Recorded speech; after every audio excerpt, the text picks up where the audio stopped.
அனைவருக்கும் வணக்கம். என் பேர் அனுஷ்குமார். படிப்பது 4ஆம் வகுப்பு. பள்ளி பெருமை மிகு ஊராட்சி தொடங்கு பள்ளி கீழந்திவாடி புடலியல் கற்றோம். கல்லணை கட்டி வானியல் பயின்றோம். நிகழ்வுகளொட்டி சித்திரம் பயின்றோம். குடையவரை வெட்டி சிலைகளை செய்தோம்.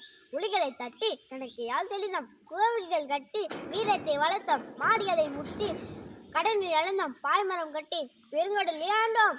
தமிழக எண்ணம் மாநிலமே அறிவியல் தொட்டி உயிர்கள் அனைத்துமே ஒரே தாய்மடி பூமி மட்டுமே. பூமி இல்லையால் எந்த உயிர்களும் இல்லை, வாழ்க்கையும் இல்லை. ஆனால் நாம மரத்தை வெட்டி பூமியை வெப்பமாகிறோம். நெகிழியை புதைத்து மண்ணின் வளர்மை குறித்தும் ஓசோனின் ஒட்டிட்டு வாயுவில்லை. செயற்கை விரும்பி இயற்கை அழித்தோம். அழிவது பூமி மட்டுமல்ல, நமது மனித வாழ்க்கையில் தான். பூமியை காத்திடவே நம் பிறப்பிடித்தோம். பாரத தேசம் எங்கள் தேசம், பசுமையும் பாரம்பரியம் நிறைந்த தேசம், வேற்றுமையில் ஒற்றுமை கொண்ட தேசம், யாது உரை யாவரும் கேள்வி என்ற உரையை தத்துவம் முடித்த தேசம். அழகு அழகு எது அழகு, என் பாரத தேசமே அழகுதான்.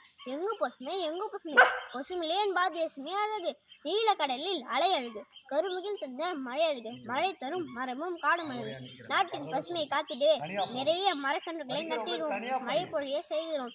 நெகிழியை நாரும் தவித்திடும். இயற்கை அளித்த கோடையாம் பசுமை, பசுமையை காத்திடுவோம். நம் பாரத தேசத்தை உயர்த்திடுவோம்.